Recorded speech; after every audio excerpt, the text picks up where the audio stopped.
João, capítulo 2, por favor, abra sua Bíblia e acompanhe comigo o texto sagrado. O versículo é o versículo de número 1. Nos diz a palavra de Deus: E ao terceiro dia fizeram-se umas bodas em Caná da Galileia, e estava ali a mãe de Jesus, e foram também convidados Jesus e os seus discípulos para as bodas. E, faltando vinho, a mãe de Jesus lhe disse: Não tem vinho. Disse-lhe Jesus: Mulher, que tenho eu contigo? Ainda não é chegada a minha hora. Sua mãe disse aos serventes: Fazei tudo quanto ele vos disser. Amém. Queridos irmãos, o texto que acabamos de ler, ele é apresentado apenas no Evangelho narrado por João. Ele tem algumas informações de muita relevância e, na medida do possível, nós estaremos fazendo menção. Todos nós sabemos, se todos nós, talvez não, mas boa parte da igreja sabe, que na época do Antigo Testamento,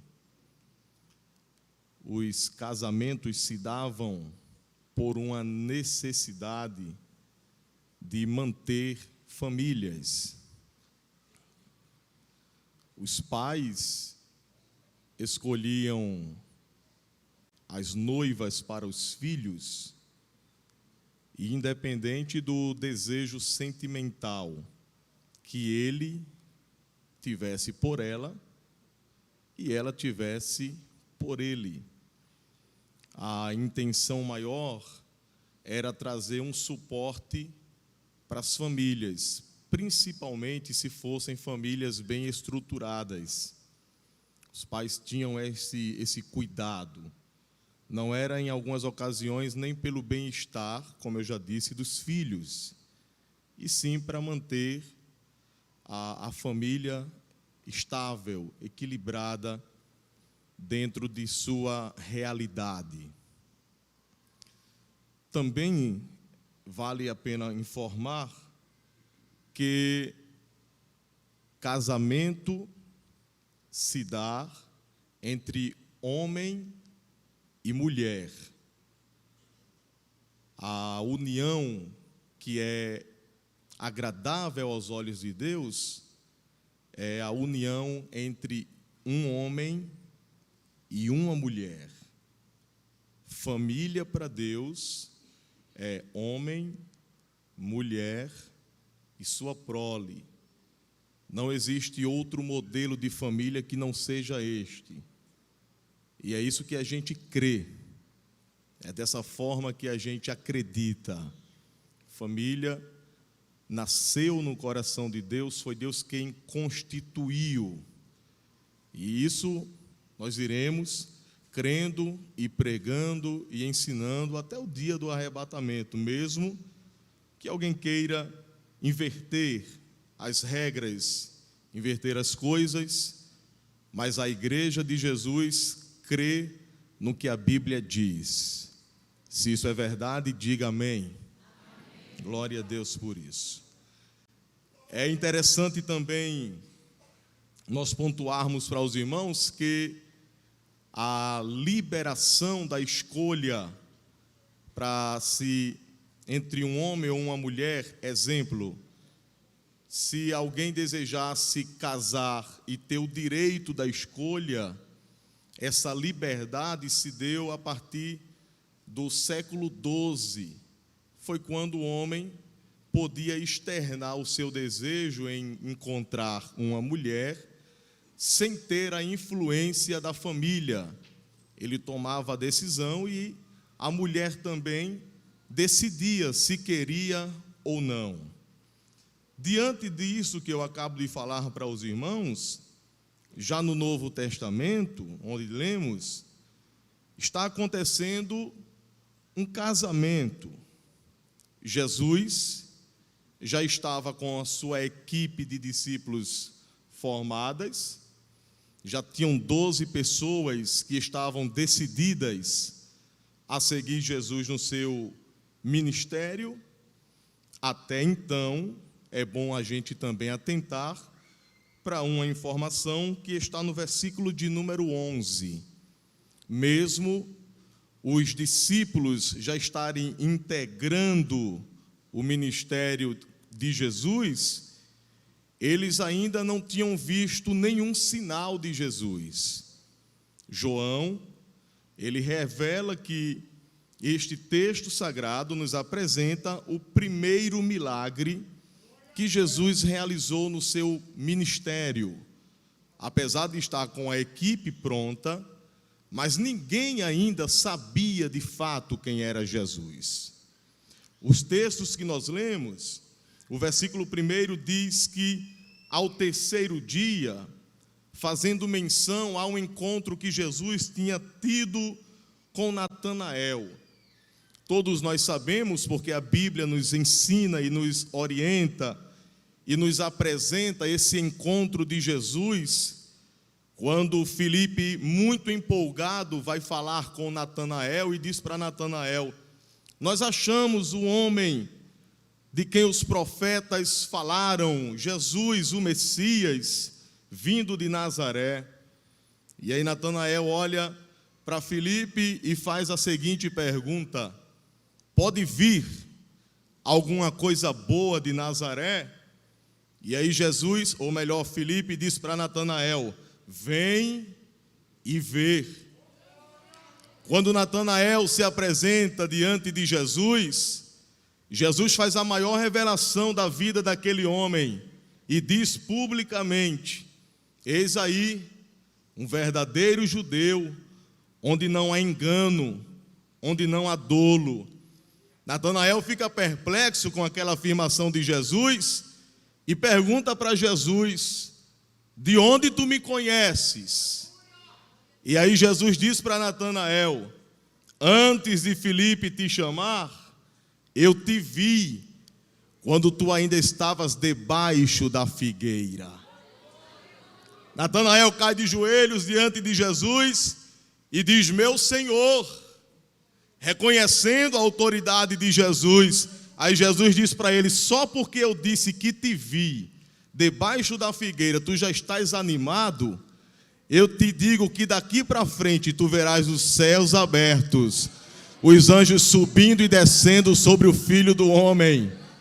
Jesus sabe tudo sobre nós. Diga para esse crente, por favor: Jesus sabe tudo sobre você. Ele sabe até o que você às vezes nem sabe sobre você mesmo. Jesus sabe tudo sobre você.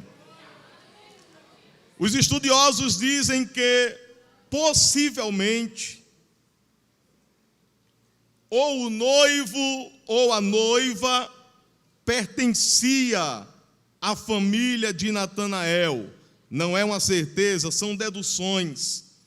Por isso que o texto sagrado diz, ainda no versículo de número 1, que a mãe de Jesus estava ali.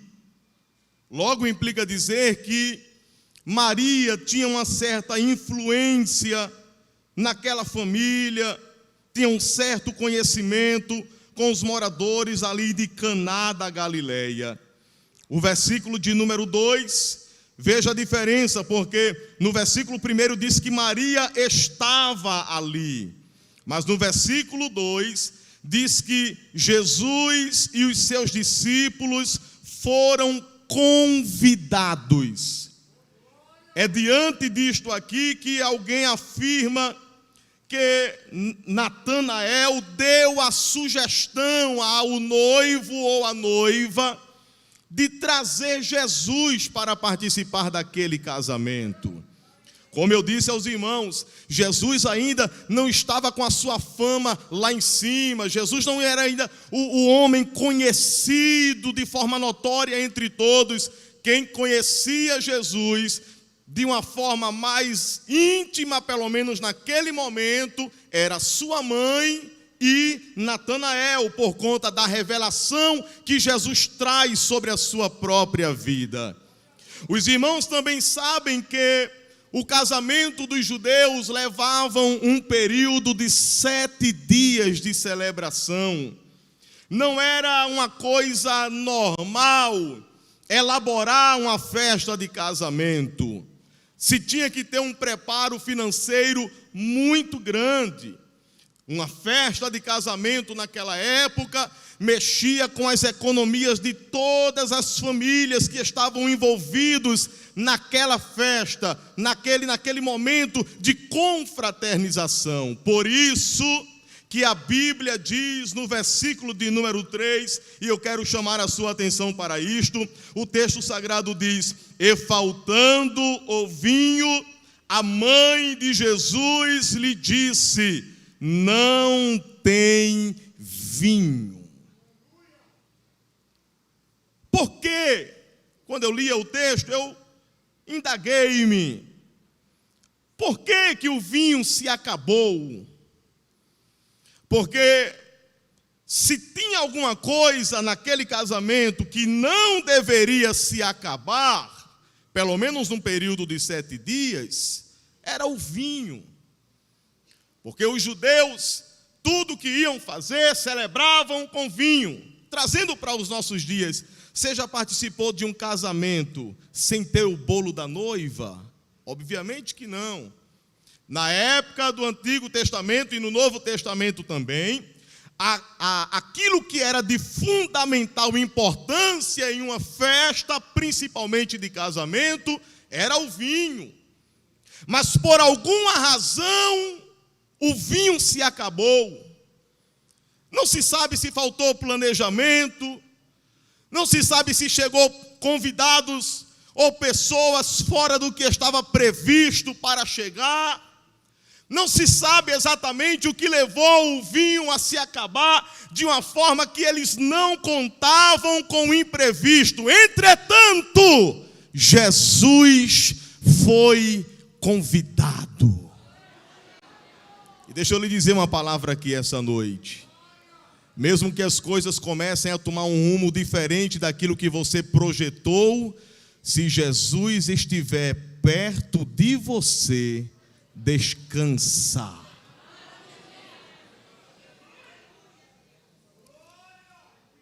Maria chega para Jesus e diz assim: eles não têm mais vinho.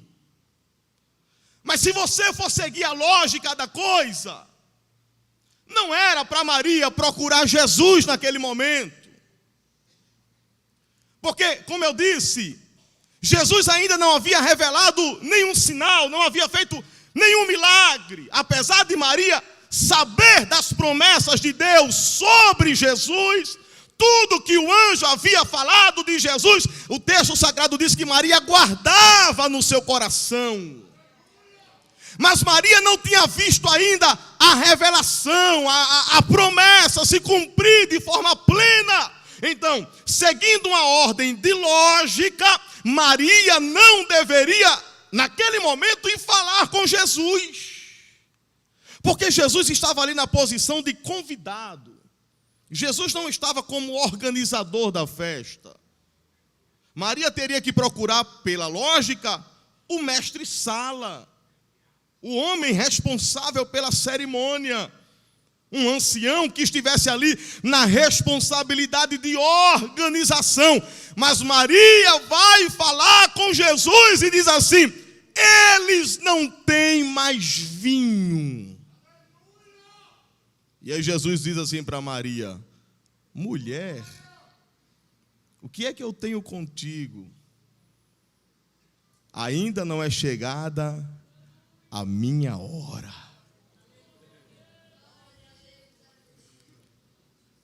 Nós temos que aprender o que a Bíblia diz.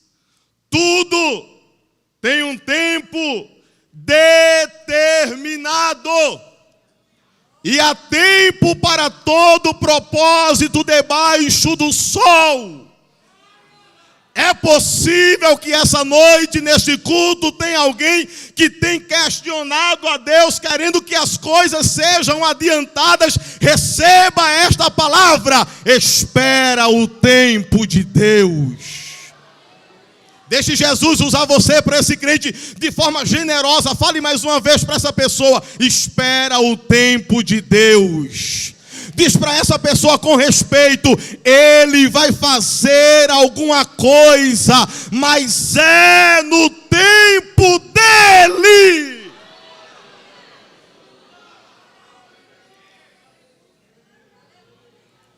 Ele vai fazer alguma coisa, mas enquanto Ele não faz, espera, sossega, descansa.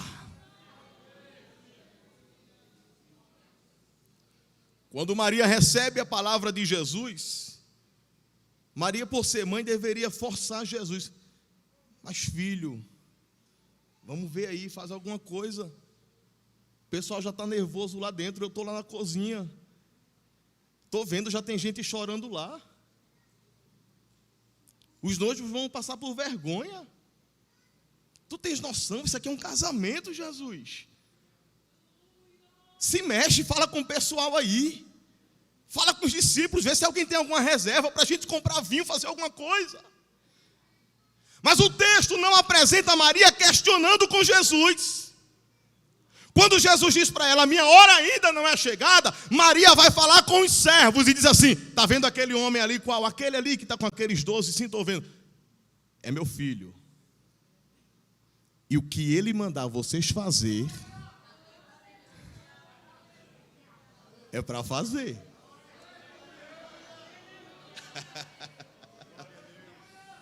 O segredo ainda está na obediência. Você nunca vai ver milagre acontecer em cima de desobediência, em cima de irreverência, em cima de arrogância, em cima de presunção. Não, o milagre ainda acontece quando a gente se submete em obediência. Tudo que Ele disser, faz. Eu ouvi um pastor dizer uma vez: se Jesus mandar você sentar, nem olhe se tem cadeira.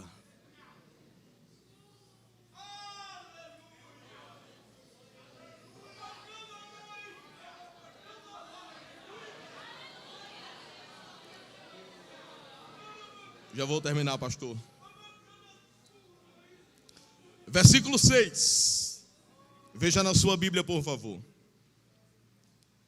E estavam ali postas 6 talhas de pedra para as purificações dos judeus. E em cada uma cabiam 2 ou 3 metretas, equivalente de 80 a 120 litros. Versículo 7. Disse-lhes Jesus: enchei de água essas talhas. Uma outra coisa que é bem interessante aqui é que os servos também não questionam. Porque os servos poderiam dizer assim: mas quem és tu? Quem deve dar ordem aqui para a gente é o mestre Sala. Tua mãe disse que era para a gente fazer o que tu estava mandando fazer. Mas você não vê nenhum questionamento aqui. Você vê os servos seguindo a dinâmica da obediência. Jesus diz assim: encham as talhas de água. E João diz que as talhas estavam ali para a purificação dos judeus.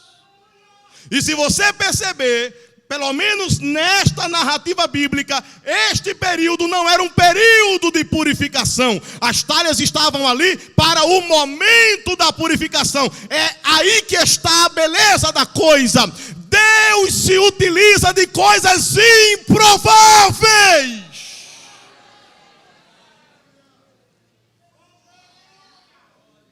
Jesus vê as talhas e diz: vou mandar encher de água, porque eu vou fazer um milagre daquilo que é improvável, aquilo que está escanteado, aquilo que está reservado para um momento de purificação.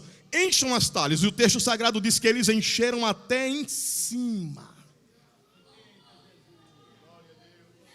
Se é de fazer, vamos fazer bem feito, vamos colocar até em cima. Versículo 8. E disse-lhes: tirai agora e levai ao mestre-sala. E levaram. Veja a beleza. E logo que o mestre-sala provou a água feita vinho, se abre um parênteses, não sabendo de onde viera, se bem que o sabiam os empregados que tinham tirado a água, chamou o mestre-sala ao esposo. Quando ele bebe, um gostinho diferente.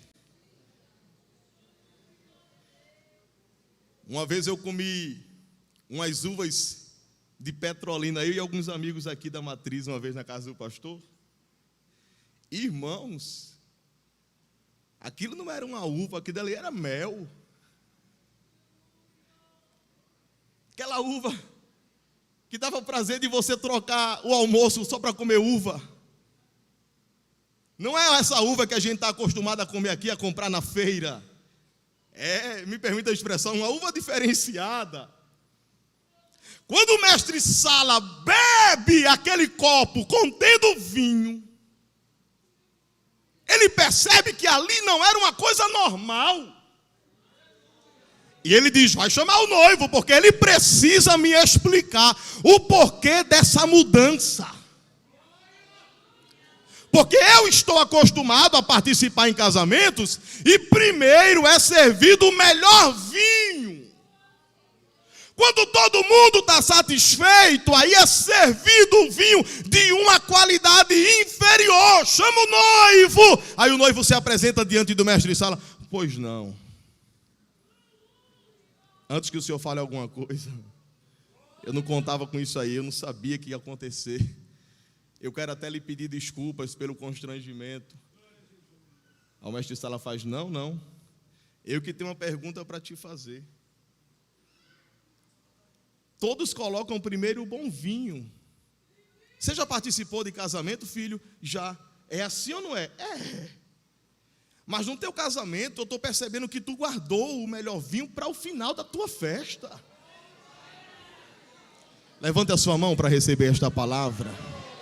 Fica com a tua mão erguida, porque o Espírito do Senhor ministrou no meu coração. De ontem para hoje, eu quero ministrar no teu coração aqui nessa noite de domingo. O melhor de Deus para a tua vida ainda vai acontecer. Eu estou te dizendo debaixo de uma autoridade. Você está pensando que já viveu tudo que Deus preparou para a tua vida? Você está enganado, você está enganada. O Senhor está te dizendo: está vindo coisa maior para a tua vida. Surpresas de Deus chegarão para você. Ficarás perplexa diante de coisas que Deus vai fazer. E alguém vai dizer: como foi isso? Eu não sei.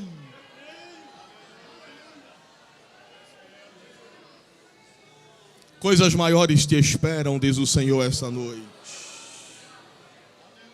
Leva milagre de Deus para a tua casa esta noite. Leva milagre de Deus para a tua família essa noite. Assim te diz o teu dono: melhor é o final das coisas do que o início delas.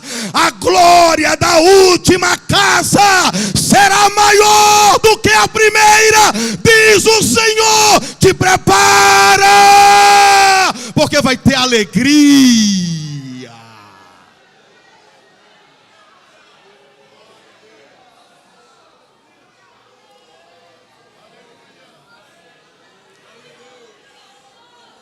Vai ter alegria. Não será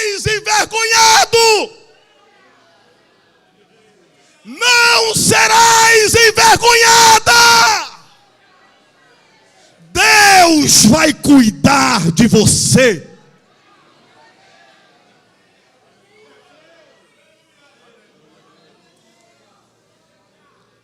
Versículo 11. Jesus principiou assim os seus sinais em Caná da Galileia.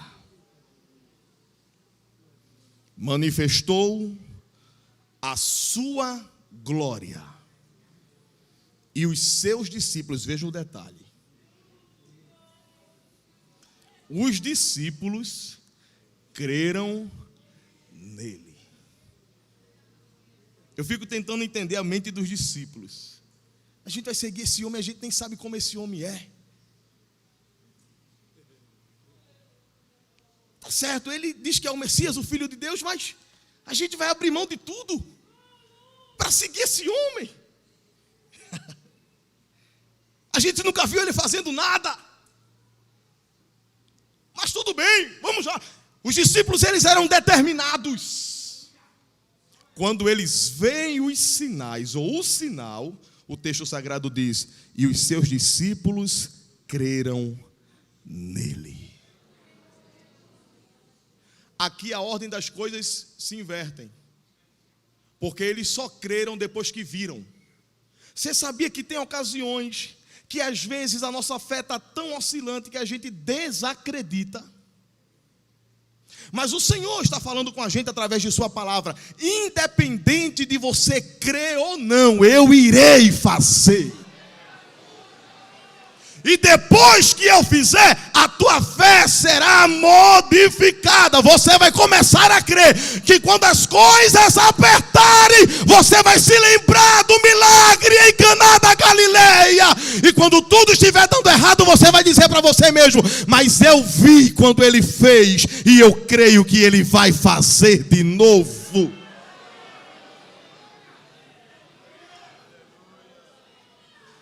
Não tenhas sobre ti um só cuidado, qualquer que seja, pois somente um seria muito para ti. É meu, somente meu, todo trabalho. E o teu? E o teu trabalho é descansar em mim. É meu, somente meu, todo trabalho. E o teu trabalho é descansar em mim.